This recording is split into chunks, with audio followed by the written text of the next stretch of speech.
Good evening, good evening. Good evening, all of you.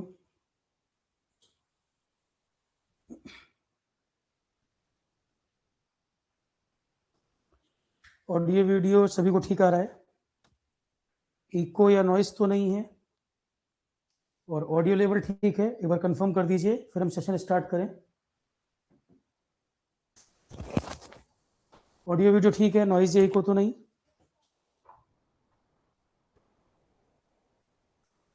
देखिए, आज जो टॉपिक हम डिस्कस करने जा रहे हैं, जो भी हमें क्लासेस वगैरह आगे कवर करनी भी है या जीएस की जो अप्रोच है, थोड़ा इसके बारे में बात करेंगे। जैसे एक एरिया है जिसको लेके बहुत क्वेरी रहती है और बच्चों में कंफ्यूजन बहुत रहता है। तैयारी में बहुत समय उनका वेस्ट होता है इस पार्ट पर, करंट अफेयर्स। तो मुझे लगा कि करंट अफेयर पढ़ाने से पहले, शुरू करने से पहले इसकी अप्रोच सबको क्लियर हो जाए कि इसका मतलब क्या है। ये जो एरिया है बड़ा अनसर्टेन सा लगता है कि सर पॉलिटी हम पढ़ के जाते हैं तो मेजॉरिटी क्वेश्चन हमारे बन जाते हैं, हिस्ट्री पढ़ते हैं उसकी भी एक डेफिनेट बाउंड्री हमें पता होती है क्या करना है, थोड़ा सा भी जीएस अगर तैयार है, या लाइफ साइंस का आइडिया है, पर ये इतना वास्ट एरिया है और इसमें हमें समझ नहीं आता क्या करना है क्या नहीं। चाहे हमें इंजीनियरिंग सर्विसेज का एग्जाम देना हो, या हमें स्टेट पीसीएस का पेपर देना हो, या हमें आरआरबी और एसएससी का पेपर देना हो, आप बहुत बड़ा क्राउड, बहुत बड़ा ग्रुप स्टूडेंट्स का अगर आप देखोगे, सबसे ज्यादा इसी एरिया को लेकर परेशान रहेंगे। और बुक के नाम पे ज्यादातर उनके पास मैगजीन रहेगी करंट अफेयर।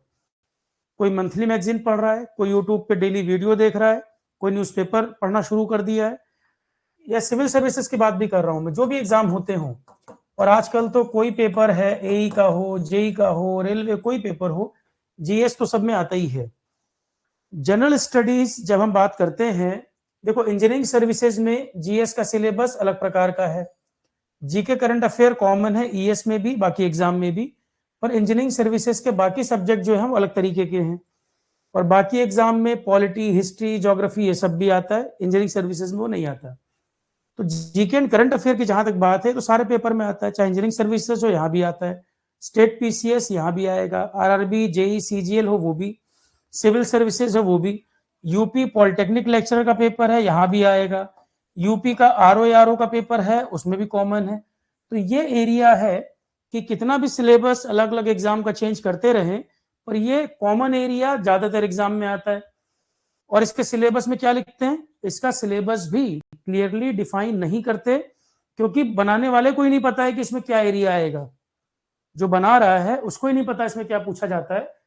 तो जीके एंड करंट अफेयर में वो बस इतना लिख के छोड़ देते हैं कि डे टू डे लाइफ में जो करंट अफेयर चल रहा है चारों तरफ सराउंडिंग में, वो या लिख देंगे current affairs national international importance वाला, या इतना लिख के छोड़ देते हैं current affair national international importance, इतना लिख के छोड़ देंगे। या इंजीनियरिंग सर्विसेज के सिलेबस में लिखा है current affairs national international affairs related to social, economic, industrial development, इतना लिख के छोड़ देंगे। पूछने में लिमिट नहीं रखते, कुछ भी पूछते हैं, पर वो डिफाइन नहीं करते। जैसे हिस्ट्री, पॉलिटी वगैरह में तो लिख भी देंगे कि भाई पॉलिटी में हमें प्रीएम्बल पढ़ना है, या एग्जीक्यूटिव कैसे काम करती है, या लेजिस्लेचर कैसे काम करती है, या हिस्ट्री में फ्रीडम स्ट्रगल पढ़नी है। ये तो अलग अलग एग्जाम में कई बार सिलेबस डिफाइन भी कर देते हैं। करंट अफेयर वगैरह में सिलेबस कुछ लिखते नहीं है, बस इतना लिख के छोड़ देंगे नेशनल इंटरनेशनल इंपॉर्टेंस। अब इसको आप क्या समझेंगे? और ये सबसे ज्यादा टाइम स्टूडेंट का ले जाता है। कंफ्यूजन मतलब लगभग स्टूडेंट कंफ्यूज रहते हैं कि इसमें करना क्या है, उन्हें पता ही नहीं है, ब्लैंक है। दूसरी बात आती है कि सर इतने सारे सोर्सेज अवेलेबल हैं, यूट्यूब पे कोई पढ़ा रहा है, कोई न्यूज़पेपर रिकमेंड कर रहा है, कोई मैगजीन बता रहा है अच्छी है, तो सही अप्रोच होनी क्या चाहिए? और आपकी बात हम क्यों फॉलो करें? भाई क्रेडेंशियल आपके क्या है? कई बार यूट्यूब वगैरह पे वीडियो डालिए तो कमेंट में आ जाता है कि भाई आपने क्या किया, आप क्यों ये बता रहे हैं, अपने क्रेडेंशियल बताइए। तो तकरीबन 14 साल 15 साल तो हो ही गए पढ़ाते हुए। अपने आप से देखो, मैं कई बार इन बातों को बार बार रिपीट इसलिए नहीं करता या इन बातों को नहीं बोलता, क्योंकि जब आप अपने क्रेडेंशियल बताते हो तो सामने वाले नए बच्चे को लगता है कि सामने वाला व्यक्ति इतना भारी भरकम बातें कर रहा है या इतना बड़ा अपना प्रोफाइल बता रहा है, कि अब वो कुछ भी बता रहा है, सामने वाला व्यक्ति सरेंडर हो जाता है। वो नहीं होना चाहिए। हमेशा क्यूरियस माइंड या क्वेश्चन पूछना ये चलना चाहिए। मैं पहले ही बता दूं कि मैंने यहाँ पढ़ाया, ये कराया, वो कराया, हाई फाई 4-5 नाम बोल दूं, तो सामने वाले स्टूडेंट को समझ नहीं भी आ रहा होगा ना, वो कुछ बोलेगा नहीं, उसे लगेगा कि एज ए स्टूडेंट मेरे में ही कमी होगी, ये तो इतना बड़ा नाम है, ये तो गलती नहीं कर रहे होंगे, क्या पता मैं ही कर रहा हूँ। तो इसलिए मैं कई बार इन चीजों को बीच में लाता ही नहीं, क्योंकि मैं कितने साल से पढ़ा रहा हूँ, चाहे कितने लोगों को पढ़ाया हो, सामने कोई नया स्टूडेंट हो सकता है जिसको मेरी बात समझ ना आ रही हो, या फ्रिक्वेंसी मैच ना कर रही हो, या कोई और मेरे से भी बेटर करा रहा हो। ये तो कोई वही नहीं है ना कि बस भाई हमने इतने साल पढ़ाया तो जरूरी है कि जो नया बच्चा आया उसको भी समझ में आए अच्छे से, कोई जरूरी थोड़ी है। कोई दूसरा टीचर मेरे बाद आए या कहीं और पढ़ा रहा है, वो मेरे से बेटर करा रहा होगा। पर हम कई बार क्या करते हैं, हम बड़ी बड़ी बातें करके, बड़ा बड़ा प्रोफाइल बता के अब सामने वाले पे एक तरह का साइकोलॉजिकल इंपैक्ट डाल देते हैं कि हम तो इतने बड़े व्यक्ति हैं, तुम्हें समझ नहीं आ रहा, तुम्हारी गलती है, जबकि ऐसा नहीं होता। पर ये मैं पॉइंट इसलिए बोल रहा हूँ क्रेडेंशियल की बात, कि भाई करंट अफेयर की बात आप कर रहे हैं और इतने सारे लोग अवेलेबल, हम कैसे आपकी बात को माने। इसलिए मान सकते हैं क्योंकि अब पुराना इंस्टीट्यूट ऑफलाइन में जहां पढ़ाता था, ज्यादातर लोगों को पता ही है, लगभग 6-7 साल करंट अफेयर की मैगजीन जो निकलती थी उस पर काम करता था मैं, उसको बनाता था मैं। क्वार्टरली मैगजीन भी आती थी, एनुअल भी आती थी। तो 6-7 साल करंट अफेयर की मैगजीन पे मैंने उस पर वर्क किया हुआ है, क्लासेस भी चलती थी और वो भी काम होता था मैगजीन का। जीके करंट अफेयर 14 साल में कितने बैच तो पढ़ा ही चुके, बहुत सारे बैचेस कराए, तो मैगजीन पे भी काम किया हुआ। उसके अलावा करंट अफेयर पढ़ाया भी है। जो नया स्टूडेंट है वो नोट्स भी देख सकता है, लेक्चर भी देख सकता है, क्या अप्रोच है। इस बेसिस पे मैं कह रहा हूं कि करंट अफेयर की अप्रोच होनी क्या चाहिए। देखो एक ये एग्जाम है, मैं आपको बताऊं क्लियर कट। तो जब हम करंट अफेयर की मैगजीन वगैरह पे काम करते भी थे तो मैंने यही देखा, इतने साल लगातार मैंने इस पे काम किया है, सिविल सर्विसेज पढ़ाया भी है और बुकलेट निकाली भी है करंट अफेयर की। और बहुत ज्यादा इंस्टीट्यूट में तो पढ़ाया नहीं, 2 ही 3 इंस्टीट्यूट में पढ़ाया है मैंने 13-14 साल, 9 साल एक में, 4 साल एक में, एक ऑफलाइन एक ऑनलाइन, और कोई ज्यादा जगह तो हमने पढ़ाया नहीं। तो 2-3 इंस्टीट्यूट रहे और वहीं लंबे समय तक पढ़ाया, एक जगह 9 साल, एक जगह 4 साल। और अगर सारा मिला दूं मैं क्राउड, तो 7-8 लाख से कम स्टूडेंट नहीं पढ़ाए होंगे, उतना तो लगभग हो ही गया होगा अब तक।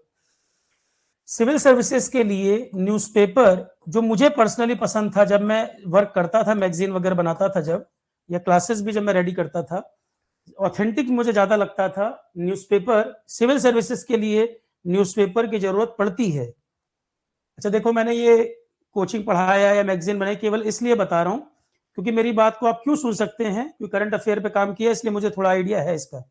आप खुद से भी एनालाइज करेंगे तो शायद आपको कुछ मतलब की बात मिले। फिलहाल मेरी समझ जो है उसके अनुसार मैं आपको बता रहा हूँ, जितना मैंने काम किया है, मेरा अनुभव जो है। सिविल सर्विसेज न्यूज़पेपर मुझे जो पसंद था, या इतने समय तक मैं जिसको फॉलो करता था, द हिंदू मुझे पसंद था पेपर। पर द हिंदू का कवरेज जो है, कई बार बच्चों को लगता था कि थोड़ा वास्ट होता है।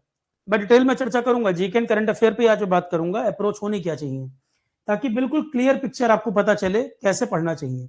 तो पहले जीके करंट अफेयर बताता हूँ, फिर मैं जीएस की बात करूंगा। जिसके जितने क्वेरी होंगे, क्वेश्चन होंगे, पूछ लीजिएगा। तो द हिंदू का तरीका यह होता था लिखने का, जब मैं फॉलो करता भी था, वो पूरी स्टोरी, करंट अफेयर में कोई टॉपिक आया पूरा लिखते थे, लास्ट के 1-2 पैरा में वो उसका बैकग्राउंड लिखते थे, चाहे वो ज्योग्राफी का लिंक हो या हिस्ट्री का लिंक हो या पॉलिटी का लिंक हो। तो हिंदू मुझे इसलिए पसंद था, वो पहले करंट लिखते थे और बिल्कुल लास्ट में उसका बैकग्राउंड लिखते थे। वहां से एग्जाम के क्वेश्चन वगैरह बनते थे और वहीं पर वो टॉपिक बैकग्राउंड भी कवर होता था, चाहे पॉलिटी हो, हिस्ट्री। तरीका अच्छा था उनका लिखने का, ये मुझे पसंद था। पर इसके बाद इंडियन एक्सप्रेस ने भी थोड़ा लिखने का स्टाइल पिछले कुछ साल में इंप्रूव किया है, कहीं ना कहीं हिंदू से कंपीट करने के लिए किया होगा मुझे लगता है। इंडियन एक्सप्रेस ने भी हाल फिलहाल में काफी इंप्रूव किया लिखने का तरीका और एग्जाम ओरिएंटेड बनाने की कोशिश की।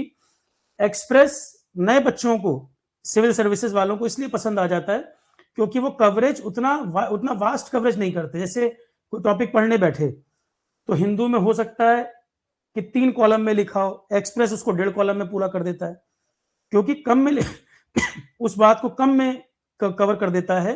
कई बार एक्सप्रेस बच्चों को ज्यादा पसंद आता है कि कम टाइम में हम ये डाटा तैयार कर लेंगे। मुझे पर्सनली द हिंदू ज्यादा पसंद रहा, ठीक। पर न्यूज़पेपर सिविल सर्विसेज वालों को जरूरत पड़ती है, इन सब एग्जाम वालों को न्यूज़पेपर की जरूरत नहीं पड़ती, अगर प्रॉपर तरीके से वो क्लास कवर कर रहे हैं।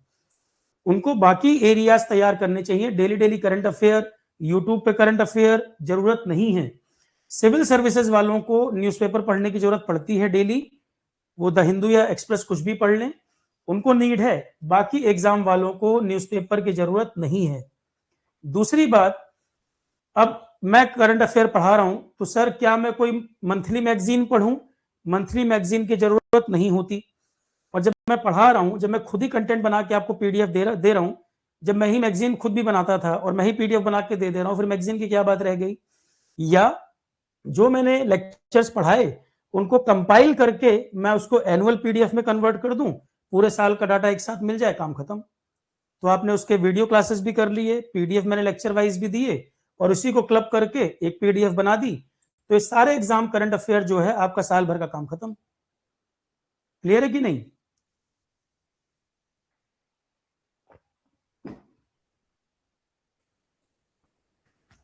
सारे एग्जाम का काम आ जाएगा वो।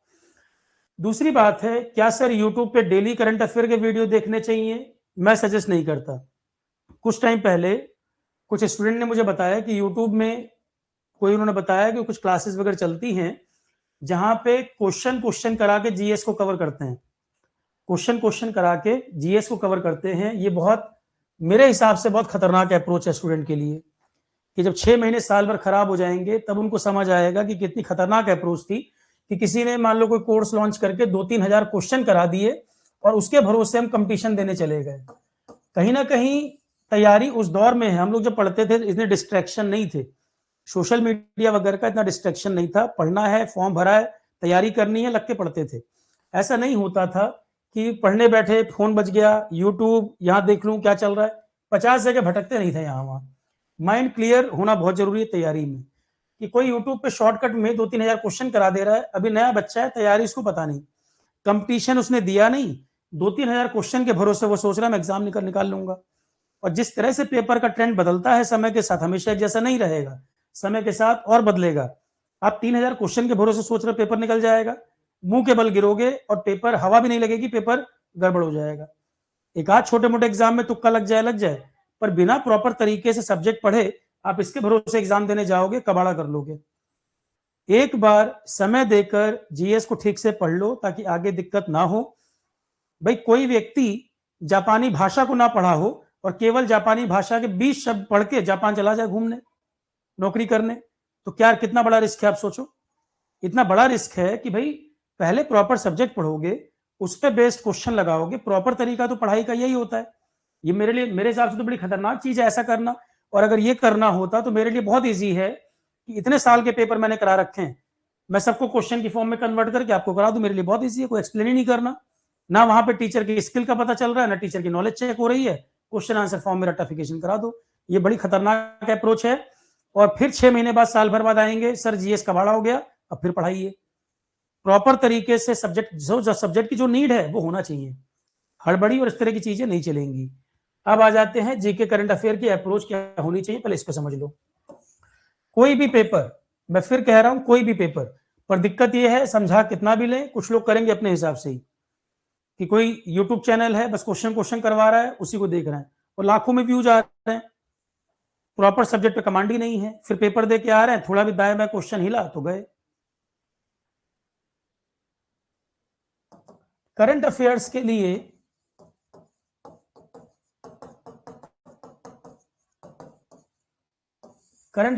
लिए देखो, मैंने बताया सिविल सर्विसेज के लिए न्यूज़पेपर वगैरह पढ़ना पड़ता है, बाकी एग्जाम के लिए जरूरत नहीं होती। आरोहन की जो क्लासेस हैं, आरोहन पे जो हम क्लासेस करंट अफेयर करा रहे हैं, काफी कवरेज मैंने लगभग 1.5 से ऊपर का डाटा करंट अफेयर का पड़ा हुआ है, चाहे पॉलिटेक्निक वाला वीडियो फोल्डर हो, चाहे एसएससी वाला फोल्डर है, चाहे आरआरबी वाला है। लगभग अक्टूबर का कुछ नवंबर तक का भी डाटा हमने करंट अफेयर में कराया हुआ है, और पीछे तकरीबन 1.5 साल से ऊपर का डाटा है। पुराने वीडियोस मैंने क्यों नहीं हटाए हैं? जब आप कोई स्टेट एग्जाम दोगे, ध्यान से सुनना, स्टेट एग्जाम्स जब देते हो वो ध्यान नहीं देते इतना कि फॉर्म अभी आया है, 4 महीने बाद पेपर हो रहा है, वो इतना ध्यान नहीं देते पेपर बनाने में। 1.5 से 2 साल पुराना डाटा भी पूछ लेता है। और जब भी कोई सब्जेक्ट पढ़ो तो पुराने पेपर क्यों नहीं लगाते? पुराने पेपर लगाओ तो ये सारी बातें पता चल जाएंगी। स्टेट एग्जाम जब भी आप देंगे 1.5 से 2 साल पुराने क्वेश्चन भी आपको पेपर में मिल जाएंगे। जैसे अगर कोई पेपर मिड फरवरी में है, मान लो कोई पेपर स्टेट का, तो लास्ट का 1 महीने 1.5 महीने का डाटा नहीं पढ़ना होता। ऑनलाइन पेपर अगर होता है, जैसे मान लो मैं बैंक एग्जाम की भी बात नहीं कर रहा हूं, बैंक एग्जाम में ऑनलाइन पेपर है, 20-25 दिन पहले वाला करंट भी पूछ लेगा। पर मैं यहां बात कर रहा हूं एसएससी है, आरआरबी है, स्टेट पीसीएस है, सिविल सर्विसेज भी चाहे हो, पॉलिटेक्निक लेक्चरर, ये सब जो एग्जाम है लास्ट का 1 से 1.5 महीने का डाटा इनमें नहीं पूछेगा। बैंक एग्जाम में पूछ लेता है, 25 दिन पहले का ही पूछ लेगा। पर जेईई, स्टेट पीसीएस, सिविल्स, इन सब में लास्ट का 1-1.5 महीने का नहीं पूछता। 15 फरवरी को अगर एग्जाम है तो दिसंबर तक का पढ़ना चाहिए। उसी प्रकार अगर 15 अप्रैल को मान लो पॉलिटेक्निक लेक्चरर का पेपर हो रहा है, तो आपको 15 अप्रैल का है तो अप्रैल नहीं पढ़ना, और तकरीबन 10 मार्च के बाद का नहीं पढ़ना, उसके पहले कितना, जो भी एग्जाम है लास्ट का 1-1.5 महीने का करंट अफेयर नहीं पढ़ना होता, उसके पहले का पढ़ना होता है। उसके पहले का अगर आरआरबी या एसएससी का पेपर है, आरआरबी या एसएससी वगैरह का है, तो ज्यादा डाटा इसका 1 साल तक का पूछता है।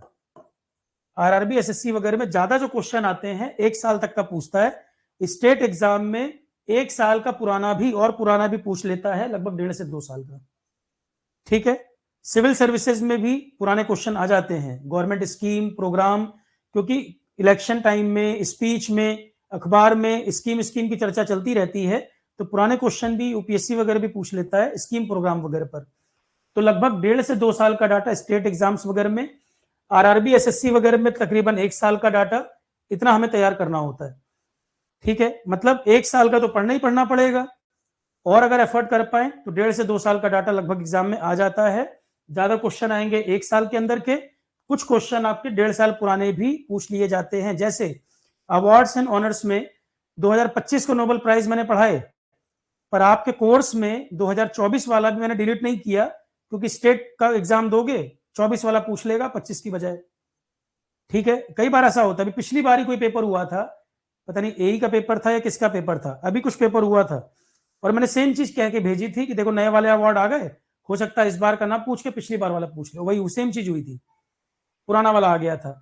बच्चों ने कहा, बाद में खुद ही फीडबैक आया कि सर कोचिंग में तो इस साल वाला लिखाया था, पिछले साल वाला मना कर दिया था, और पिछले साल वाला आ गया, आपने बोला था। क्योंकि अनुभव यहीं पर है, इतने साल हो गए पढ़ते पढ़ाते, और टीचर खुद भी उतना पढ़ रहा होता है, लगातार मैं पेपर्स देख रहा होता हूँ, नए साल में जितने भी पेपर हो रहे होते हैं लगभग मैं चेक कर रहा होता हूँ कि इसमें क्या आ रहा है। तो इस बेसिस पे मैं कह रहा हूँ कि लगभग एसएससी आरआरबी वगैरह में 1 साल का, स्टेट एग्जाम्स में 1.5 से 2 साल पुराना डाटा भी आ जाता है। सबसे अच्छा तरीका है वेरीफाई करने के लिए, प्रीवियस ईयर उठाइए और चेक कर लीजिए पेपर कब हुआ है और करंट अफेयर कितना पुराना पूछा है, मालूम चल जाएगा। ठीक, एक तो ये सवाल बहुत आता है। दूसरी बात, जो मैं करंट अफेयर का डाटा आपको दे रहा हूं वो एनुअली पूरा कंपाइल करके एक फोल्डर में, एक पीडीएफ में हो जाए, वो मेरा काम है। आपको दिसंबर के अंदर अंदर ही वो मिल जाएगा। पर अभी दिसंबर के टॉपिक भी मैं ऐड कर दूं तो जितनी पीडीएफ मैंने आपको इस साल में 2025 में करंट कराया है वो सब क्लब करके मैं एक पीडीएफ में आपको कंपाइल करके दे दूंगा। वो इंजीनियरिंग सर्विसेज के भी काम आएगा, आरआरबी एसएससी के भी, पॉलिटेक्निक लेक्चरर के भी, सबके मतलब का है। ठीक है, और जो आरोहण पे बैच चल रहा है उस बैच के लिए कब तक का करंट अफेयर उस बैच में होना है वो आपको मिलता रहेगा। वो आपका काम नहीं है, आप अखबार या यूट्यूब कहीं समय खराब ना करें, वो मेरी जिम्मेदारी है, मैं अपने आप कवर करूंगा, तो टाइम टाइम पे कवर करता ही रहता हूं। दूसरी बात, सर करंट अफेयर की क्लास क्या रोज होंगी, ये बहुत कमेंट आता है, पूछते हैं बच्चे, सर करंट अफेयर डेली करना है क्या। मैं खुद सुन के शॉक्ड होता हूं कि डेली करंट अफेयर करोगे तो बाकी सिलेबस इतना है एग्जाम का, वो कब होगा। और डेली करंट अफेयर की नीड ही नहीं है। हर दिन अखबार में करंट अफेयर का उतना डाटा नहीं होता जो एग्जाम के मतलब का है, क्योंकि अगर कोई एक्सपीरियंस नहीं है या जिसको एग्जाम का नहीं पता, अब मैंने 14-15 साल में समझ लो साल के जितने पेपर होते हैं लगभग इंपॉर्टेंट, एनडीए हो, सीडीएस हो, असिस्टेंट कमांडेंट हो, स्टेट पीसीएस हो, सिविल सर्विस, सारे मैं रिव्यू करता हूं। अभी भी सारे सॉल्व करता हूं मैं अपने से, मैक्सिमम पूरी कोशिश करता हूं लगातार मैं उसको देखूं अप टू डेट रहने के लिए। तो पॉइंट ये है, या एग्जाम का पैटर्न तो नहीं बदल रहा है ये जानने के लिए। तो मैं उसी बेसिस पे आपको कह रहा हूं कि डेली डेली जरूरत नहीं पड़ती, और हर टॉपिक एग्जाम का टॉपिक नहीं है। यूट्यूब में अगर कोई करा रहा है उसका क्या अनुभव क्या नहीं मुझे नहीं पता, पर वो किसी भी टॉपिक पे करंट अफेयर शुरू कर दे रहे हैं बताना।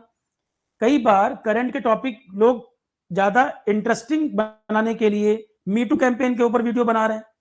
अरे पहले ये समझना जरूरी है कि ये एग्जाम के टॉपिक हैं या नहीं है। करंट अफेयर भी जो न्यूज़पेपर भी आ रहा है, दो तरह की चीजें हैं, उसमें क्या एग्जाम के मतलब का है, कौन सा गॉसिप वाला है, एंटरटेनमेंट वाला है, और कौन सा गार्बेज है, ये अंतर करना बहुत जरूरी है। सारी इंफॉर्मेशन एग्जाम के मतलब की नहीं होती। एक महीने में अगर 1.5 घंटे की 3-4 क्लासेस हो जाएं, पूरे महीने का करंट अफेयर अपडेट हो जाता है। डेली डेली समय खराब नहीं करना होता। और मैं कितनी बार कराता भी हूं, पुराने बच्चे हैं उनको पता भी है।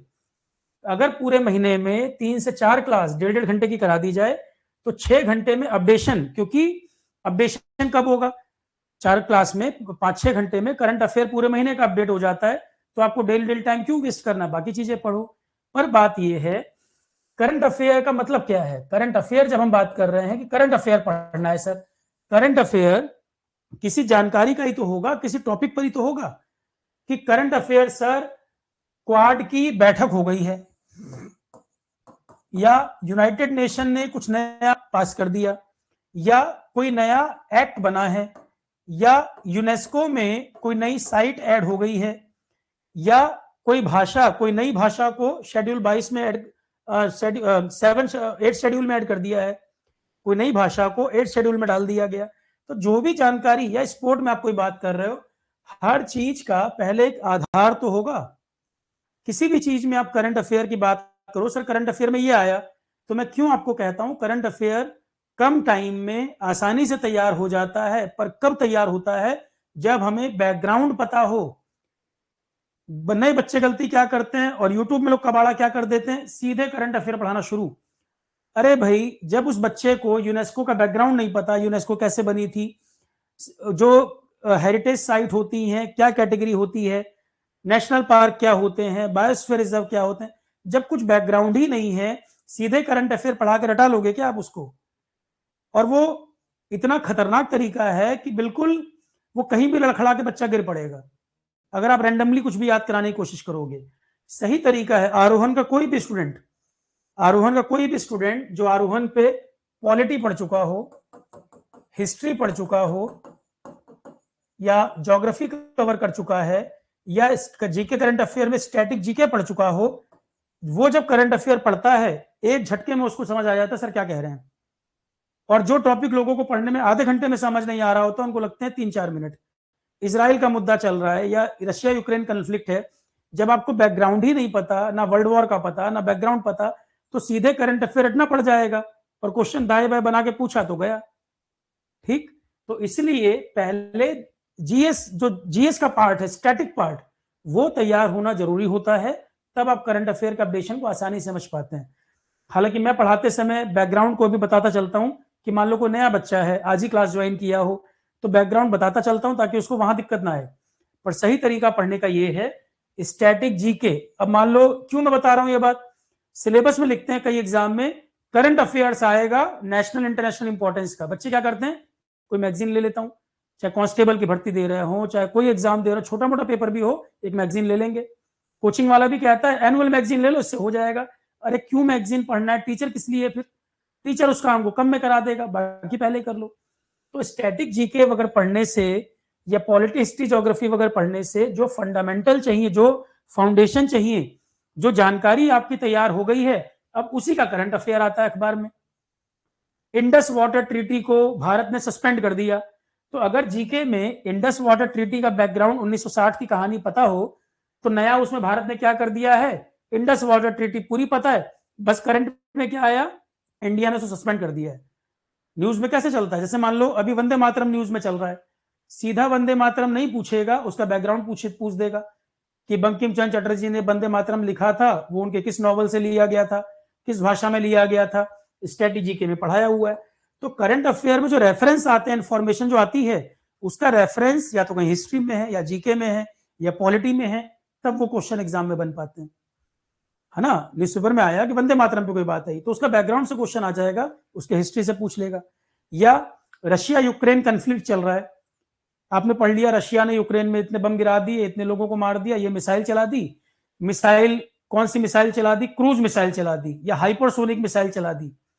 तो करंट अफेयर में तो ये आया कि उसने ये मिसाइल चला दी। क्वेश्चन कहां पर है कि क्रूज या हाइपरसोनिक मिसाइल होती क्या है, क्रूज मिसाइल का क्या मतलब, बैलिस्टिक मिसाइल का क्या मतलब, पढ़ाया हुआ है जीके में, डिफेंस में, सिविल सर्विसेज प्रीलिम्स में आ गया था क्वेश्चन।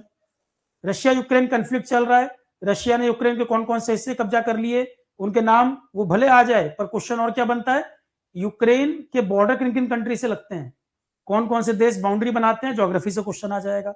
ब्लैक सी कहां पड़ता है वो बता दीजिए, ऐसे बनता है क्वेश्चन। ठीक है, तो पॉइंट क्या है, शॉर्टकट मत ढूंढो। मैं फिर कह रहा हूं, यूट्यूब वगैरह में डेली टाइम बर्बाद करते हैं, शॉर्टकट ढूंढते हैं, शॉर्टकट मत ढूंढो। प्रॉपर तरीके से पढ़ना ही सही तरीका है मजबूत फाउंडेशन के लिए। मैं क्यों इतने दावे से कहता हूं कि आरोहन का कोई बच्चा पेपर देने जाए, अगर पेपर बहुत गंदा भी होगा और उससे ज्यादा क्वेश्चन कॉपी से होंगे, बस पॉइंट यही है कि उसने पढ़ के गया हो, सब्जेक्ट जो मैंने कराए हैं वो पूरे किए हो, इतनी सी बात है। मैं कुछ भी कर लूं, पेपर तो लिखना आप ही को है। मैंने पढ़ाया, आप लेक्चर पूरे करके नहीं गए तो बनेगा कैसे।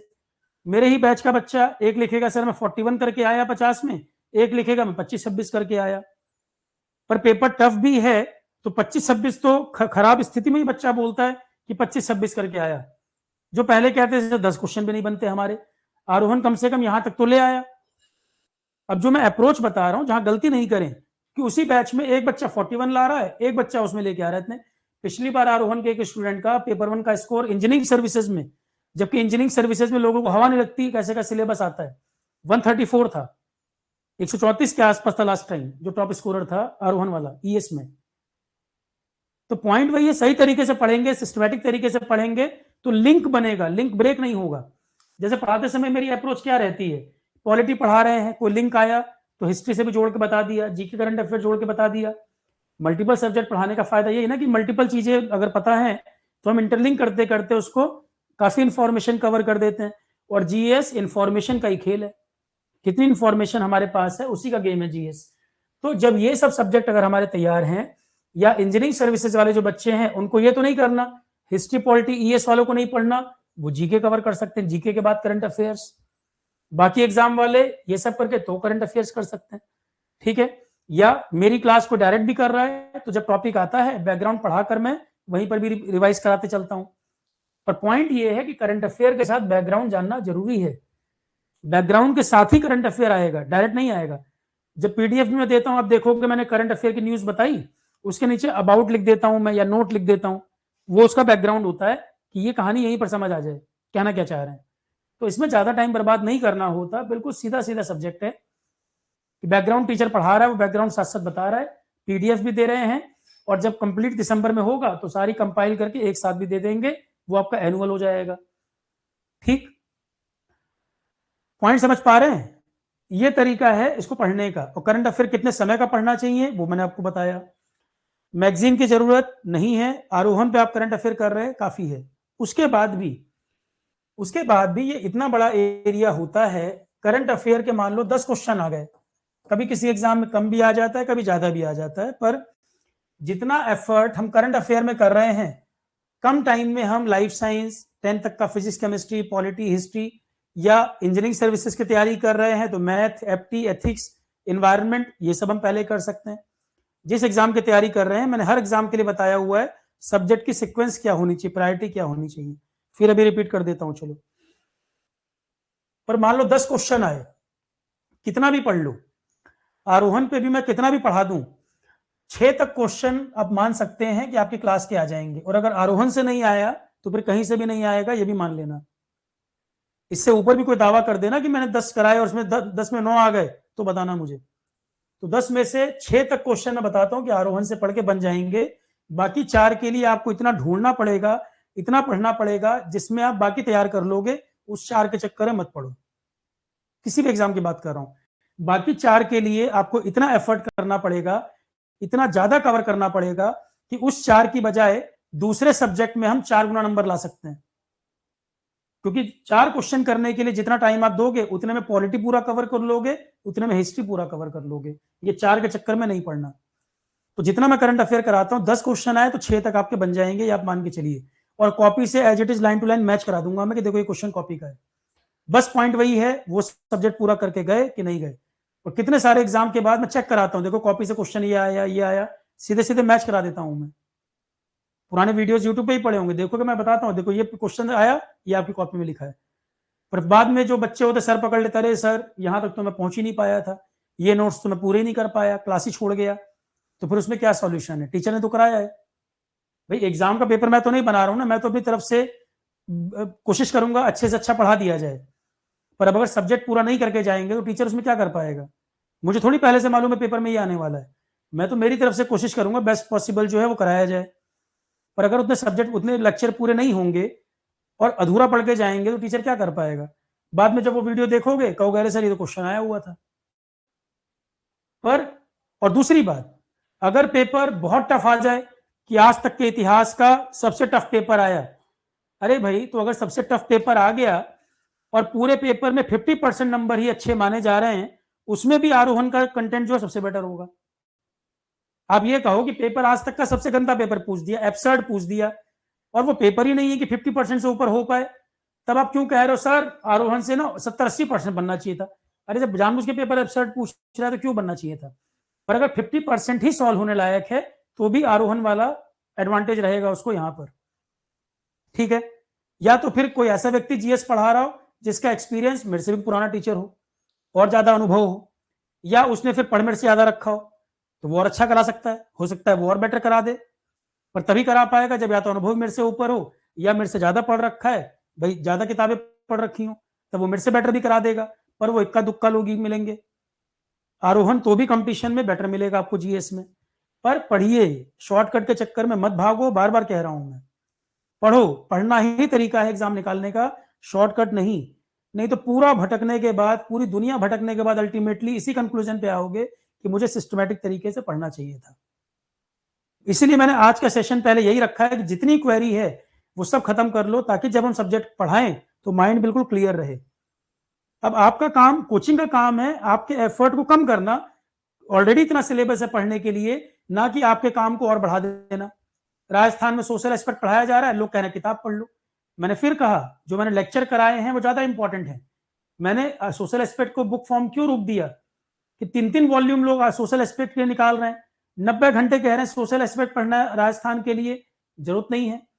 आरोहण पे 34 लेक्चर में 52 घंटे में सोशल एस्पेक्ट पूरा करा दिया गया, पीडीएफ भी वीडियो भी, और उसका 50% भी कोई करा दे तो मुझे बताना, या उससे ज्यादा नंबर किसी के आ जाए तो मुझे बताना, जो आरोहण का कवरेज है।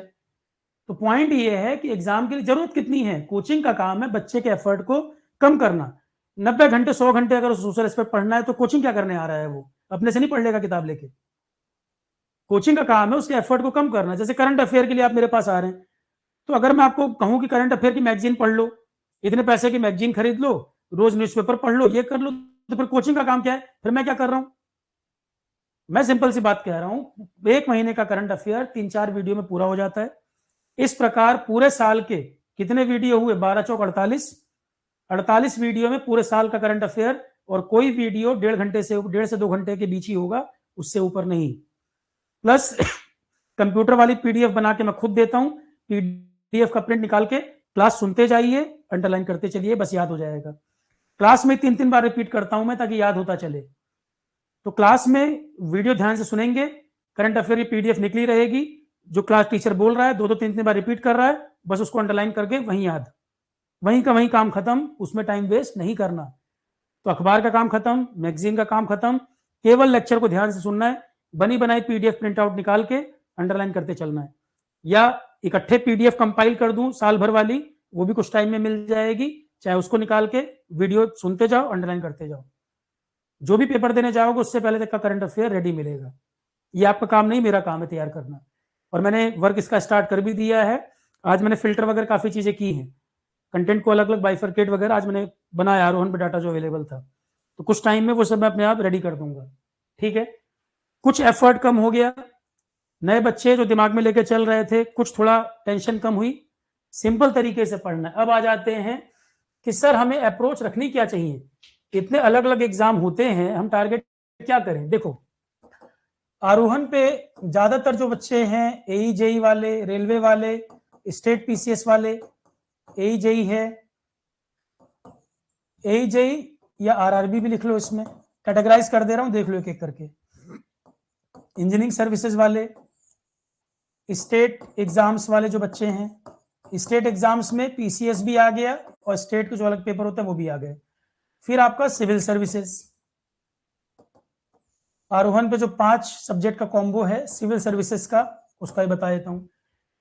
देखो इन सभी एग्जाम में आरोहण पे जो तरीका आपका पढ़ने का होना चाहिए, सबसे छोटा सब्जेक्ट है और सबसे सेफ सब्जेक्ट माना जाता है, एग्जाम में आएगा और बनेगा इंडियन पॉलिटी। ईएस में तो है नहीं है, स्टेट एग्जाम्स के लिए भी, सिविल सर्विसेज के लिए भी। इंजीनियरिंग सर्विसेज में सबसे पहले होना चाहिए मैथमेटिक्स, दूसरा एप्टीट्यूड, क्योंकि इंजीनियरिंग सर्विसेज में 10 सब्जेक्ट हैं। 10 सब्जेक्ट में से ये 2 सब्जेक्ट का ही वेटेज लगभग 25% पेपर होता है, 50 नंबर का लगभग ये आ जाता है 200 में से। इंजीनियरिंग सर्विसेज में 10 सब्जेक्ट हैं, 2 सब्जेक्ट का ही वेटेज लगभग 50 नंबर का है। तो मैथ्स एप्टी सबसे पहले। एईजेई वगैरह में लाइफ साइंस, जिसको स्कूल लेवल पे हम बायो कहते हैं, ये भी काफी पूछता है। तो पीवाईक्यूज हमको देखने चाहिए, पीवाईक्यू हमेशा डिक्रीजिंग ऑर्डर में देखना चाहिए, 2025 का पेपर, 24 का, 23 का, घटते हुए क्रम में, जिससे नया ट्रेंड, अभी जो ट्रेंड चल रहा है वो हमको पहले पता चले।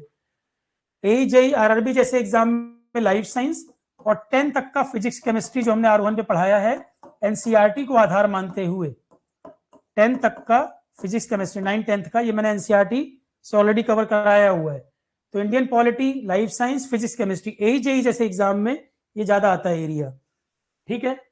स्टेट एग्जाम्स में पॉलिटी सबसे पहले, उसके बाद होना चाहिए हिस्ट्री और ज्योग्राफी, कोर जीएस, इसे कहते हैं कोर जीएस। जैसे पीसीएस का पेपर दोगे, पीसीएस का पेपर दोगे, सबसे इंपॉर्टेंट स्टेट एग्जाम्स में, पीसीएस की बात कर रहा हूं मैं, स्टेट एग्जाम्स में पीसीएस की बात कर रहा हूं, तो वहां पॉलिटी, हिस्ट्री, ज्योग्राफी, ये कोर जीएस होता है, ये ज्यादा एग्जाम वेटेज रहती है इसकी, polity, history, geography.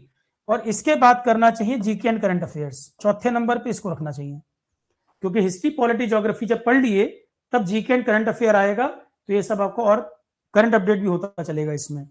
Civil services में भी यही अप्रोच होनी चाहिए, पॉलिटी, हिस्ट्री, ज्योग्राफी, और एक सब्जेक्ट यहां बड़ा क्रूशियल है, इन्वायरमेंट। जो इन्वायरमेंट मैंने पढ़ाया हुआ है 49 लेक्चर्स का, वो सिविल सर्विसेज में भी एज इट इज काम आ जाता है, और जो उसमें चैप्टर 2 में करंट अपडेशन करना होता है वो मैं करंट अफेयर में कराता हूं। तो सिविल सर्विसेज वाले बच्चे, पॉलिटी छोटा सब्जेक्ट है, जल्दी हो जाता है। हिस्ट्री आजकल बहुत ज्यादा इसमें नहीं पूछ रहा, इसमें पॉलिटी के बात कर सकते हैं, geography, environment, GK and current affairs, इसके बाद रख सकते हैं, और इसके बाद साइंस टेक, इसके बाद रख सकते हैं हिस्ट्री, या ये अप्रोच रख सकते हैं सीक्वेंस, यहां पॉलिटी, ज्योग्राफी, ज्योग्राफी के बाद एनवायरमेंट। क्यों बोल रहा हूं मैं, ज्योग्राफी और एनवायरमेंट में कई चीजें ओवरलैप करती हैं, ज्योग्राफी, एनवायरमेंट कई चीजें ओवरलैप करती हैं, तो जो चीजें ज्योग्राफी में पढ़ चुके होंगे कंसेप्ट, वो एनवायरमेंट में आपको नहीं करना पड़ेगा रिपीट, और एनवायरमेंट फिर कम टाइम में हो जाएगा। तो ज्योग्राफी और एनवायरमेंट जो है मिलते जुलते सब्जेक्ट है, इसलिए आसान हो जाता है करना, सिमिलर नेचर के हैं। हिस्ट्री आजकल सिविल्स में कम पूछ रहा, उतना नहीं पूछ रहा, और हिस्ट्री में ज्यादा आता है तो मॉडर्न इंडिया आता है, सिविल सर्विसेज में हिस्ट्री में ज्यादा पूछता है तो मॉडर्न इंडिया पूछता है। स्टेट पीसीएस के अंदर polity, history, geography, GK, current affair, इसके बाद फिर एनवायरमेंट। एनवायरमेंट जो मैंने करा रखा है वो रामबाण है किसी भी एग्जाम के लिए, इंडिया में कोई पेपर हो रहा हो जिसमें एनवायरमेंट आता हो, वो इसलिए नहीं कि मैंने पढ़ा दिया इसलिए मैं तारीफ कर दूं अच्छा है, वो इसलिए कि उसमें जितना टाइम देना चाहिए। देखो कोचिंग में परेशानी क्या होती है, टीचर को बाउंड कर देते हैं, टीचर को टाइम बाउंड कर देते हैं कि भाई इतने आवर्स के अंदर जल्दी कराइए, हमें जल्दी जल्दी खत्म करना है। और एनवायरमेंट में जितनी जरूरत है टॉपिक की, वो तकरीबन 49 लेक्चर में मैंने कराया पूरा समय देकर, क्वेश्चंस भी कराए हैं 49 लेक्चर, इसलिए क्वेश्चन भी हैं। वो तुम जो मर्जी पेपर दे देना, एनवायरमेंट जो कराया था सिविल सर्विसेज का, इस बार का पेपर देख लेना, समझ आ जाएगा एनवायरमेंट क्या कराया है उसमें। और कोई पेपर हो, इंजीनियरिंग सर्विसेज हो, सिविल से कोई पेपर हो, वो एनवायरमेंट सबके लिए रामबाण है, क्योंकि मैंने पढ़ाया और मैं खुद ही कह रहा हूं, वो बिल्कुल फुल सेटिस्फेक्शन के साथ मैं कवर कर पाया था, पूरा टाइम मैंने उसको दिया जितनी जरूरत थी, और जो मैं चाहता था काफी टाइम से, इतना पूरा कवर होना चाहिए कि उसमें कुछ भी छूटे नहीं, वो कवरेज उसमें है, बहुत बढ़िया तरीके से बना हुआ है। उससे बेटर एनवायरमेंट शायद ही आपको कहीं मिले, क्योंकि सिविल्स के लिए मैंने पढ़ाया, तब भी बता रहा हूं मैं, उससे भी ज्यादा कवरेज दिया है मैंने। सिविल सर्विसेज के लिए भी जब मैंने पढ़ाया था उससे भी ज्यादा कवरेज मैंने यहाँ पे दिया हुआ है, यूट्यूब में भी डाल दिया, प्लेलिस्ट में देखोगे मिल जाएगा। इकोलॉजी एनवायरनमेंट सौरभ पांडे लिखोगे आ जाएगा। 49 लेक्चर्स हैं टोटल, और बिल्कुल सीक्वेंस में फॉलो करते चलना है, पूरा कवरेज है, चाहे ईएस देना हो, सीएस देना हो, सबके लिए।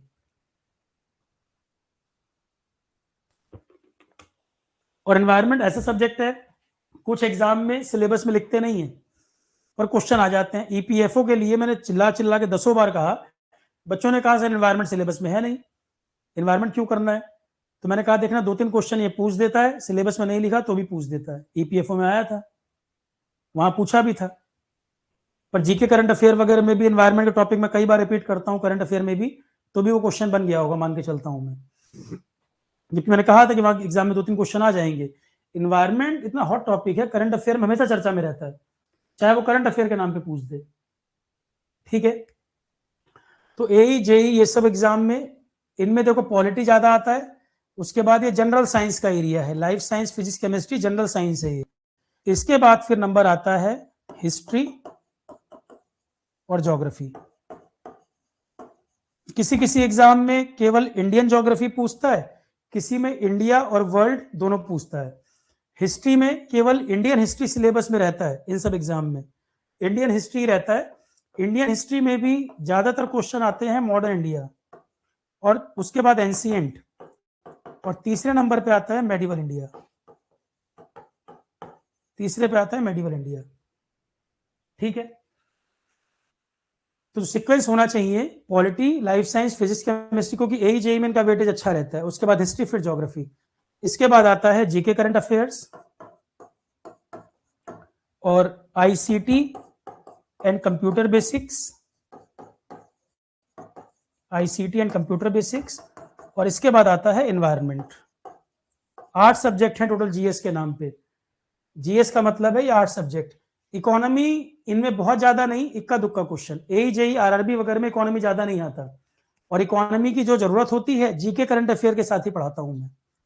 इन एग्जाम के लिए जितनी जरूरत होती है इकोनॉमी की, जीके करंट अफेयर में ही इकोनॉमी कवर करता हूं मैं, जीके करंट अफेयर में ही करा देता हूं इकोनॉमी में, क्योंकि मेरा कोर एरिया सिविल्स वगैरह के लिए मैं इकोनॉमी में कभी नहीं पढ़ाया मैंने, मैं उसकी चर्चा भी कम कर रहा हूं। इसलिए इन एग्जाम में पॉलिटी ये 3 हो गए, 4, 5, 6, 7, 8, ये 8 सब्जेक्ट का मतलब है जीएस। जीएस का मतलब है ये 8 सब्जेक्ट। एई जेई आरआरबी के लिए आप ये सीक्वेंस रख सकते हो। इंजीनियरिंग सर्विसेज में मैथ्स, एप्टी, इसके बाद करना चाहिए एथिक्स, उसके बाद करना चाहिए एनवायरनमेंट, एथिक्स इसलिए कि छोटा सब्जेक्ट है, एनवायरनमेंट, उसके बाद आना चाहिए प्रोजेक्ट मैनेजमेंट। तो इंजीनियरिंग सर्विसेज के फोल्डर में या यूट्यूब पे भी कई वीडियो पढ़े हैं स्ट्रेटजी के, 10 के 10 सब्जेक्ट सीक्वेंस बताया हुआ है मैंने, 10 के 10 सब्जेक्ट का सीक्वेंस क्या होना चाहिए बताया हुआ है। करंट अफेयर जितना आरोहण पर हो उतना करके जाना, टाइम वेस्ट मत करना। ठीक, स्टेट एग्जाम्स में आ जाए, पीसीएस वगैरह के लिए मैंने बता ही दिया, polity, history, geography, GK current affair, environment, ये 5 हो गए। इसके बाद फिर आता है लाइफ साइंस के क्वेश्चन, यहां भी आते हैं 10 तक का, फिजिक्स, केमिस्ट्री यहां भी पूछता है, पर वो बाद में लिखे हैं मैंने, सीक्वेंस में बाद में आएंगे। तो polity, history, geography 3, GK current affair 4, environment 5, life science 6, physics chemistry 7, ICT और ये साइंस टेक का एरिया या कंप्यूटर का एक आध क्वेश्चन, ये 8वें नंबर पे लिखा है मैंने। ये हो गया स्टेट एग्जाम्स के लिए। पॉलिटेक्निक लेक्चरर मैं भी अलग से लिख दे रहा हूं, एक बार अलग से फ्रेश तरीके से उसको बता दे रहा हूं, मिक्स नहीं होगा। सिविल सर्विसेज में एक सब्जेक्ट इकोनॉमी भी है, इकोनॉमी को आप इंपॉर्टेंस दे सकते हैं एनवायरनमेंट के साथ, जैसे एनवायरनमेंट है वैसे इकोनॉमी है। आजकल सिविल सर्विसेज का पेपर 3 टॉपिक जो है वो आधा पेपर आता है, अभी जो हाल फिलहाल में ट्रेंड चल रहा है, economy, environment, GK current affair, economy, environment, GK current affair, 3 paper मिला के लगभग आधा पेपर कवर कर रहा है civil services. Economy, GK current affair, environment, 3 topic मिलाकर बहुत क्वेश्चन आते हैं 3 एरिया से। तो इकोनॉमी को प्रायोरिटी में देखो, पॉलिटी, ज्योग्राफी वगैरह बेसिक जीएस है, ये तो पढ़ना ही पड़ेगा। इकोनॉमी को आप एनवायरनमेंट के बाद कर सकते हो या एनवायरनमेंट के पहले कर लो, चाहे एनवायरनमेंट के बाद या एनवायरनमेंट के पहले, जैसे ठीक लगे। पर इकोनॉमी का भी वेटेज सिविल सर्विसेज में बहुत ज्यादा है, गवर्नमेंट स्कीम्स हैं, प्रोग्राम्स है, सोशल सिक्योरिटी योजनाएं हैं, ये सब बहुत आता है करंट अफेयर वगैरह में भी। तो इकोनॉमी भी ये एनवायरनमेंट के ऊपर या उसके बाद जैसे भी, और एनवायरनमेंट इकोनॉमी है बड़े क्रूशियल सिविल सर्विसेज के लिए। ठीक है,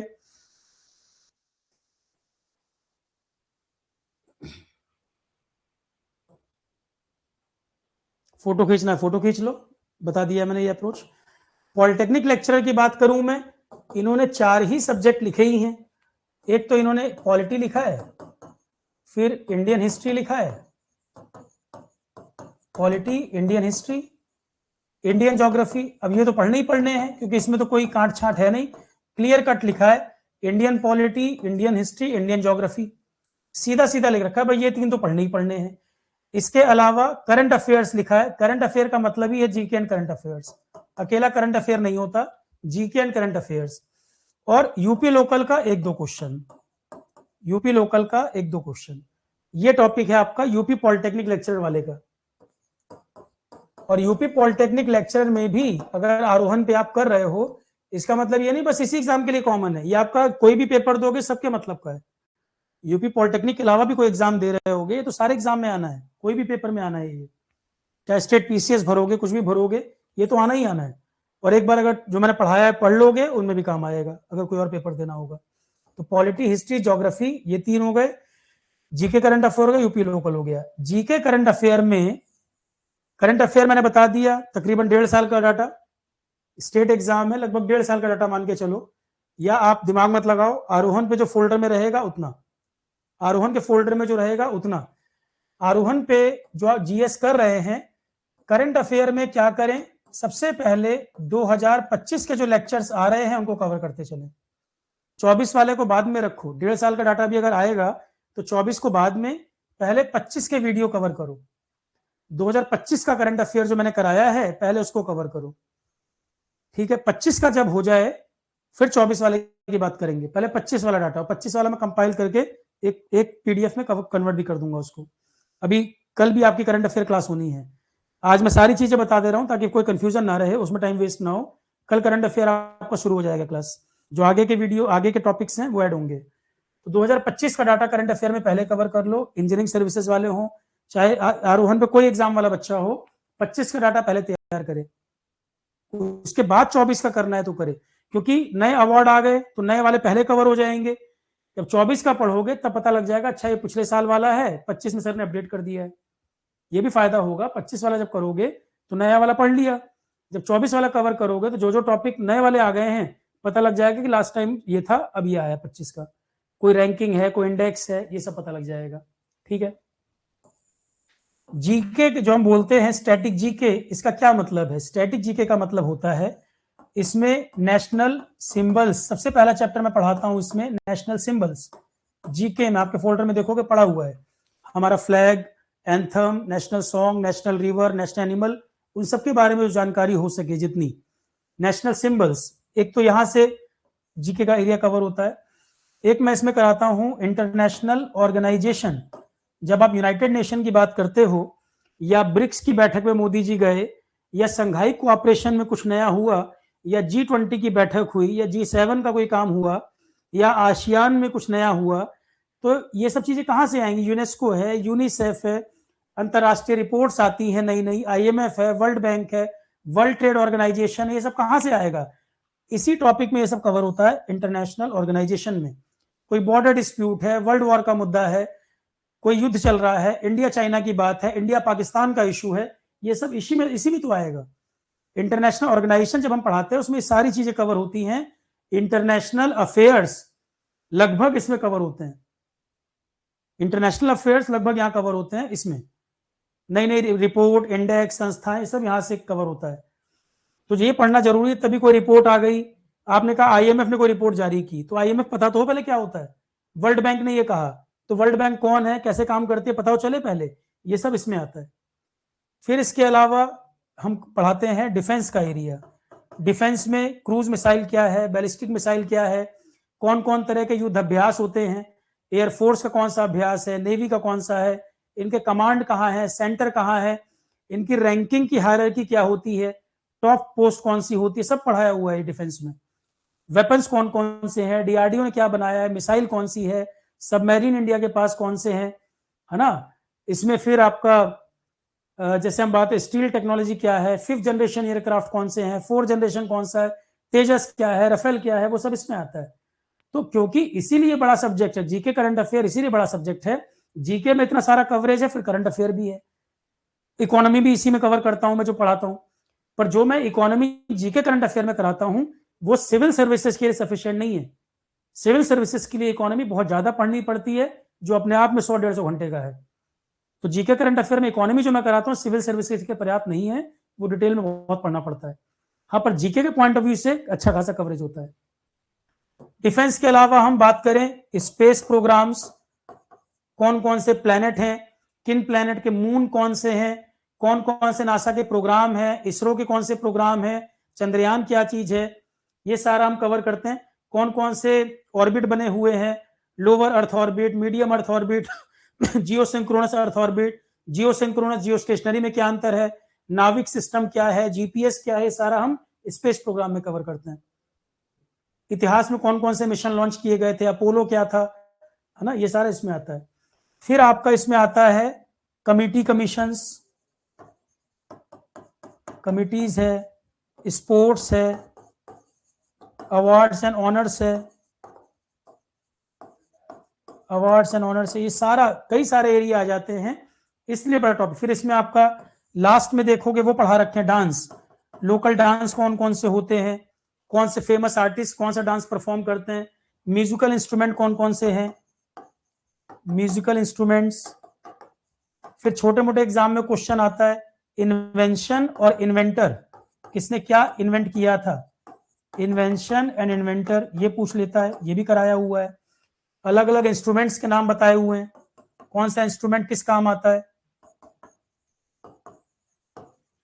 अभी हाल ही में एसएससी का पेपर हुआ, कुछ बच्चों ने कहा सर कुछ क्वेश्चन ऐसे आ गए थे जो हमें दिखे नहीं थे, तो मैंने पूछा जीके करंट अफेयर में लास्ट तक गए थे, नहीं, लास्ट में ये सब पढ़ाया है, डांस, म्यूजिक, इंस्ट्रूमेंट, इन्वेंटर कौन है, म्यूजिकल इंस्ट्रूमेंट, साइंटिफिक इंस्ट्रूमेंट्स, ये सब बिल्कुल लास्ट में कराए हुए हैं। और ये क्वेश्चन एसएससी जेईई आरआरबी में बहुत आते हैं, ये वाले जो एरिया है डांस म्यूजिक, ये एसएससी जेईई और आरआरबी में बहुत पूछता है और कराया हुआ है लास्ट के अंदर। ठीक है, तो ये सब static GK plus current affair का डाटा, ये सब मिला के 69-70 के आसपास लेक्चर अभी हैं, और उसमें इकोनॉमी भी है, लगभग 10 लेक्चर इकोनॉमी के हैं। नीति आयोग कैसे काम करता है, जीएसटी क्या है, आरबीआई कैसे फंक्शन करती है, इन्फ्लेशन क्या है, जीडीपी क्या है। तो इंफॉर्मेशन के पॉइंट ऑफ व्यू से ये बहुत इंपॉर्टेंट सब्जेक्ट है जीके करंट अफेयर, जो मल्टी डायमेंशनल आपकी नॉलेज को बढ़ा देता है। कई चीजों को आप जान जाते हो, भाई इन्फ्लेशन है, आरबीआई ने रेपो रेट बढ़ा दिया घटा दिया, ठीक है, कौन सी कमेटी, मॉनेटरी पॉलिसी कमेटी का क्या काम है, बहुत सारी जानकारी आपको जीके करंट अफेयर खत्म होते होते काफी इंफॉर्मेशन मिल जाती है। पर फिर बात वही है, पढ़िए, शॉर्टकट के चक्कर में ना पढ़ें। हर लेक्चर में इतनी इंफॉर्मेशन मैं देता हूं, तो जो वीडियो आपके छूटे होंगे, आपने नहीं पढ़े होंगे, उसमें कितना कंटेंट होगा जो आपको पता नहीं है। जितना पढ़ चुके वो तो मालूम सर ने ये पढ़ाया है, जितने लेक्चर रह गए होंगे पुराने बच्चे जो हैं, जितना कवर नहीं हुआ होगा, तो सोचो उसमें और कितना कंटेंट होगा जो आप अभी कवर नहीं कर पाए हो। और हर लेक्चर में यहाँ वहां की बातें नहीं होती, कभी किसी क्लास के लेक्चर में मैंने यहाँ वहां की चर्चा नहीं करी है, सिर्फ to the point exam oriented बात होती है। तो 1.5-2 घंटे अगर पढ़ाया होगा तो उसमें कितना कंटेंट मैंने डिलीवर किया होगा। तो कोशिश करिए, पढ़िए ज्यादा से ज्यादा, कोई डिस्ट्रैक्शन की जरूरत नहीं है, जितना पढ़ाया वो कवर करना जरूरी है। ठीक, अब आप लोगों के जिसके जो सवाल हो पूछ लीजिए। करंट अफेयर कल से चालू होना है आरोहण पे, आगे के टॉपिक जो है कल से आएंगे, जो जिसका सवाल है वो पूछ लीजिए। जो भी आरोहण के कोर्सेज वगैरह हैं, यूट्यूब पे वीडियो जाता है तो यूट्यूब में भी डिस्क्रिप्शन में लिंक रहते हैं, जिसको जो मतलब का लगे कर सकता है। दूसरी बात, कंपटीशन की तैयारी करनी है तो फॉर्म देखकर तैयारी मत शुरू करो। अभी अगर यूपी एई का पेपर आ गया अगली बार, मैंने बताया 27 में यूपी में चुनाव है और 26 में कई सारी वैकेंसीज आएंगी यूपी के अंदर। कोई बड़ी बात नहीं है, यूपी एई की भर्ती फिर से आ जाए, या यूपी एई नहीं आए तो आरओ आ जाए, या कोई और एग्जाम आ जाए। पॉइंट ये है कि फॉर्म देख के पढ़ना शुरू करोगे। फॉर्म आया, 3 महीने में पेपर हो जाएगा, फिर हाथ पैर फूलना शुरू हो जाएंगे। 70-80% बच्चा ऐसा है, फॉर्म आने के बाद घबराएंगे, सर 3 महीने में हो गया, मैं कैसे कर पाऊंगा। अरे तुम 3 महीने में तैयारी क्यों कर रहे हो? अगर तुम्हें पता है तुम्हें तैयारी करनी है, तुम जो कॉमन एरियाज हैं उनको पढ़ के क्यों नहीं रखते हो? एक एक फॉर्म आएगा तो एक एक फॉर्म देख के तैयारी करना शुरू करोगे क्या, और सारे फॉर्म भरोगे क्या? जो बच्चा जिस चीज की तैयारी कर रहा हो, चाहे टेक्निकल चाहे नॉन टेक्निकल, एक बात दिमाग में बैठा लो, इतने साल से हर बार कह रहा हूं, हजारों बार बोल चुका हूं, वही फॉर्म भरो जिनका 80% सिलेबस कॉमन हो। क्योंकि 2-3 महीने के गैप में 20% सिलेबस का अंतर है, वो कवर हो सकता है। ऐसे फॉर्म मत भरो जिनका सिलेबस बहुत ज्यादा अलग अलग हो, एक भी नहीं निकलेगा, क्योंकि हर एग्जाम में उतने डेडिकेटेड बच्चे हैं, सीटों के मुकाबले वो भी ज्यादा पढ़ रहे हैं, उनको नंबर नहीं आ पा रहा। और आप सोचोगे मैं हिंदी भी पढ़ लूं, मैं ज्योग्राफी पढ़ लूं, मैं साइंस पढ़ लूं, फिर मैं एप्टी रीजनिंग और टेक्निकल भी पढ़ लूं, बात नहीं बनेगी। क्लियर रखें माइंड, मुझे किस एग्जाम की तैयारी करनी है, उतने फॉर्म भरें जिनका 80% सिलेबस मैच करे, ताकि उसी तैयारी पर वो एग्जाम एक ही लेवल के हैं, सेम उस पर चल रहे हैं, अलग अलग बहुत ज्यादा चीजें ना पढ़नी पड़े।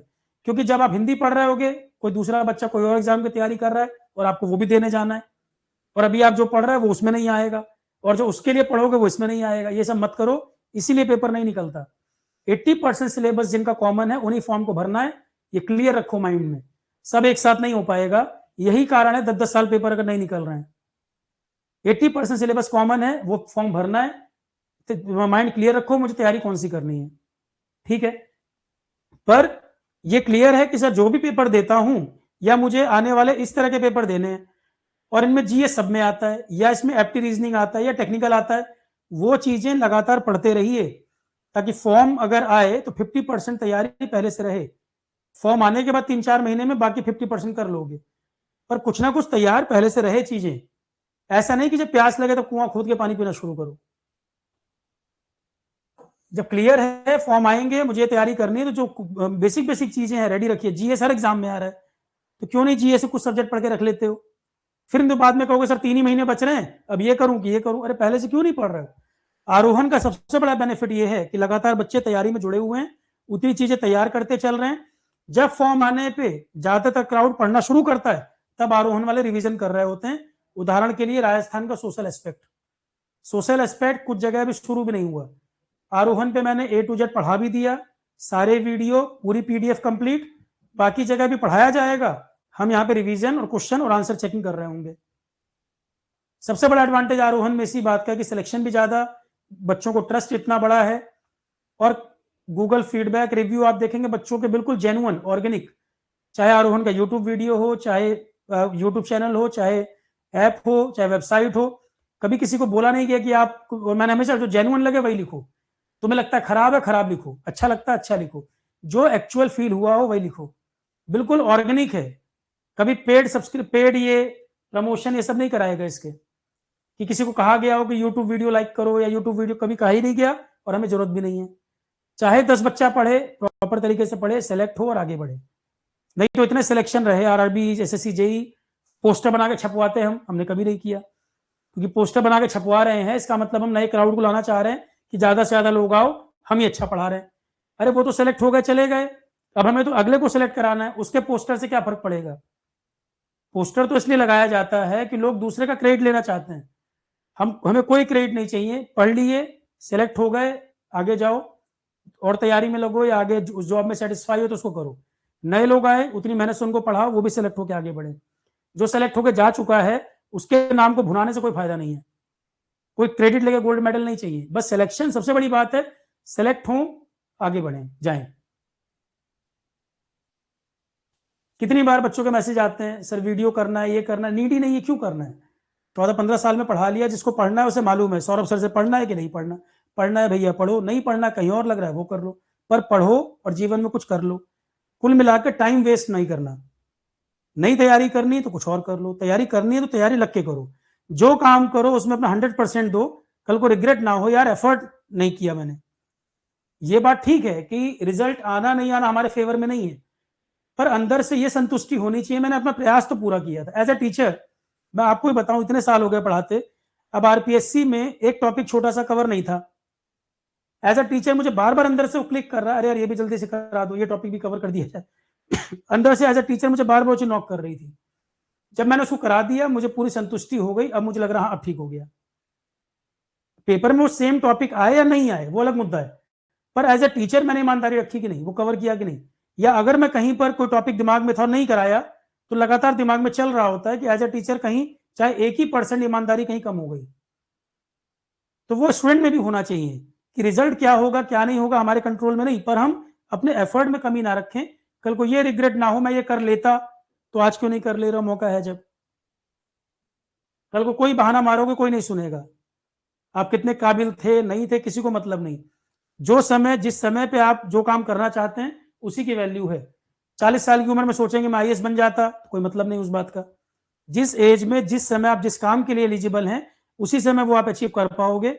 गलत टाइम पे सोचोगे मैं ये कर लेता, उसका कोई मीनिंग नहीं है। और लोग भी कहेंगे कर लेते तो किए क्यों नहीं, आपने क्या मेहनत की कोई नहीं पूछेगा। तो जितना एफर्ट कर सको उतना कर लो, पढ़ लो, शॉर्टकट के चक्कर में मत पढ़ो। कई बार शॉर्टकट सबसे लंबे रूट से भी लंबा पड़ता है।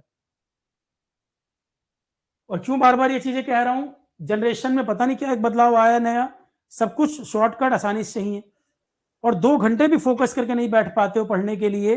मैं खुद ही बड़ा सरप्राइज था, मुझे बच्चे ने बताया कि सर यूट्यूब चैनल है वहां तो जीएस इस तरह से कर लेता हूं। फिर वो आरोहण पर आया और उसने शुरू में मुझे कहा कि सर आप देखिएगा वो टीचर ऐसे कराते हैं और आप वो देखिएगा। मुझे किसी से कोई परेशानी नहीं, क्या पता वो अच्छी अप्रोच है, पर वो रिवीजन के लिए ठीक अप्रोच है। पहली ही बार पढ़ने में वो अप्रोच ठीक नहीं है। पर जब वो आरोहण पे आया, पिछले हफ्ते उसी बच्चे का मैसेज है कि सर मैंने 3-4 सब्जेक्ट किए, अब मुझे समझ आया कि जीएस क्या है। पॉइंट इसमें यही है कि जैसे मान लो कोई नया बच्चा है, आप उसको चाहे ऐसे पढ़ा दो चाहे वैसे पढ़ा दो, उसको लगेगा यार ये भी सही ये भी सही है।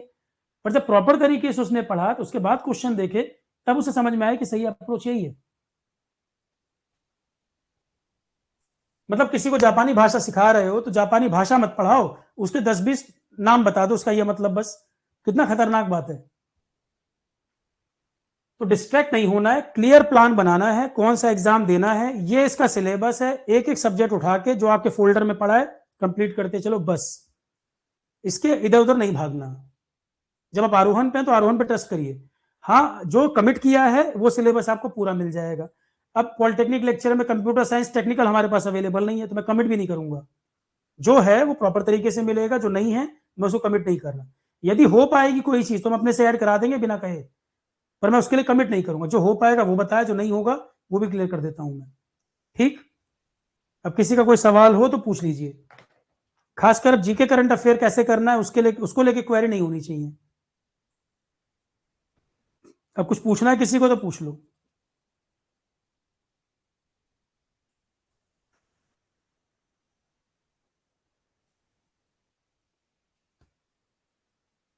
ठीक है चलिए, तो ऐप में कमेंट सेक्शन में पूछ सकते हैं या यूट्यूब पे जो बच्चे वीडियो देखेंगे वो कमेंट में पूछ लीजिएगा। तो यूपी पॉलिटेक्निक वाला है या एसएससी आरआरबी, तो आरोहण पे जो एसएससी आरआरबी वगैरह का बैच भी है या इंजीनियरिंग सर्विसेज है या आपका पॉलिटेक्निक लेक्चरर है, तो करंट अफेयर कल से हम स्टार्ट कर देंगे, उसमें अपडेट कर देंगे, उसमें अपडेट होता जाएगा। RRB, SSC, state PCS, civil services और आपका इंजीनियरिंग सर्विसेज, इन सब में करंट अफेयर अपडेट होता चलेगा। जिन जिन बैच में रहेगा उनमें शेड्यूल अपने आप आपको दिख जाएगा। ठीक है class, thank you all of you. और पॉलिटी वगैरह जो लोग पढ़ना शुरू कर चुके हैं, पॉलिटी का क्वेश्चन परसों, कल करंट अफेयर फिर पॉलिटी, फिर कुछ दिन करंट अफेयर क्लास चलेगी लगातार। ठीक है class, good night, thank you all of you.